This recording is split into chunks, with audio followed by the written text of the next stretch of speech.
Physically, he needed to write again.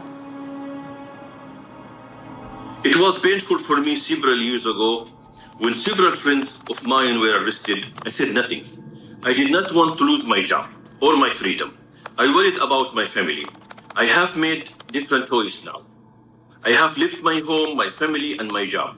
And I am raising my voice. To do otherwise would betray those who languish in prison.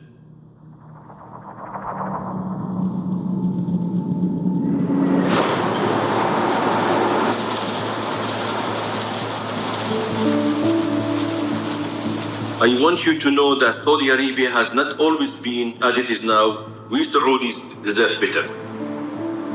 I was a friend of Jamal Khashoggi's for about 15 years.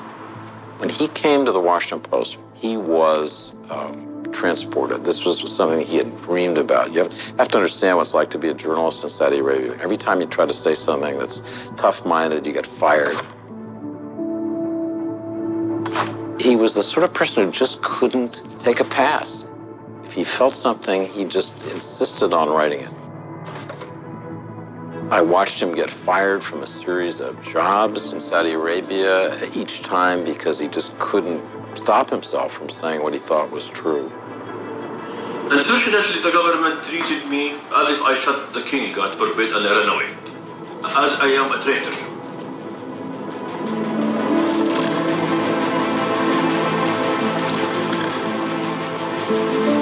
They start attacking me in the media. They start attacking me in the social media with all kind of slanders.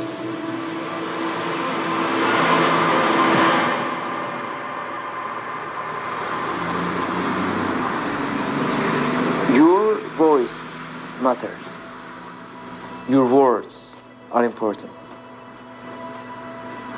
I learned that Jamal, he does not have a weapon. He's just using his words. And that shows us how weak they are. So we have to remind our people about what's really going on in the country.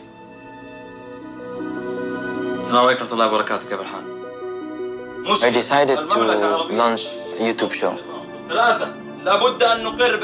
Basically, it was the first Saudi show that criticizes the royal family and the king and his sons. But that was something new for the people.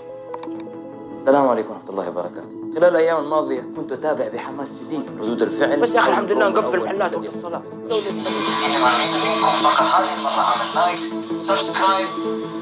But having an opinion in Saudi Arabia is a problem. And having an opinion with an audience, a huge audience, is a crime. محمد بن سلمان سيقوم بالتضييق على مجموعة من الأمراء.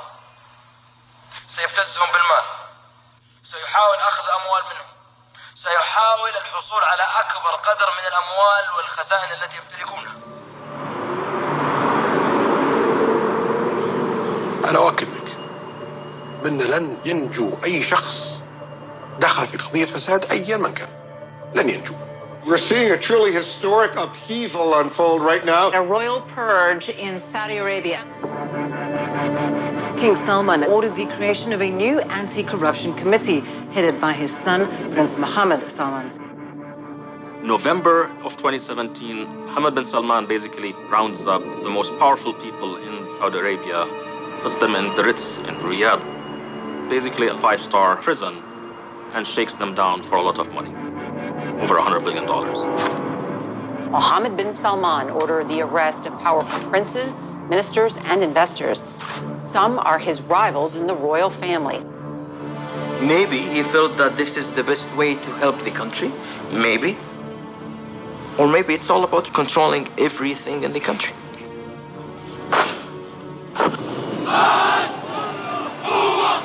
Is this also about sending a message that, as we say in America, there's a new sheriff in town? بلا شك. بلا شك.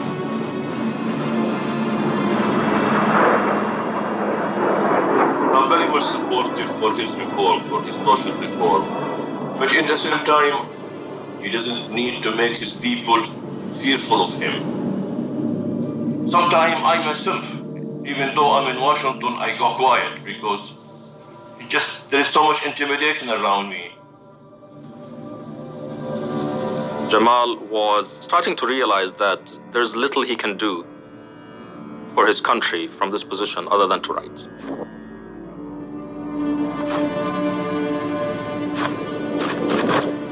Jamal Khashoggi was a kind of black box of the ruling elite in Saudi Arabia. And it was scary for the Saudi administration. A man with that much deep knowledge in Washington, D.C., they could not discredit him. He's not going to be imprisoned, and he's not going to be silenced. It is easy to sit and say we need, particularly in front of American audience, we need more freedom, we need more. These are golden things. Everybody loves them. Okay, I'm not asking for democracy. I'm asking for people to be allowed to speak. This is. Yes. I'm asking for the minimum. He became a speaker everywhere. And one of the conferences in Istanbul, we had a conversation. He said, I'm lonely. So I said, you need someone with you. At this age, definitely, every one of us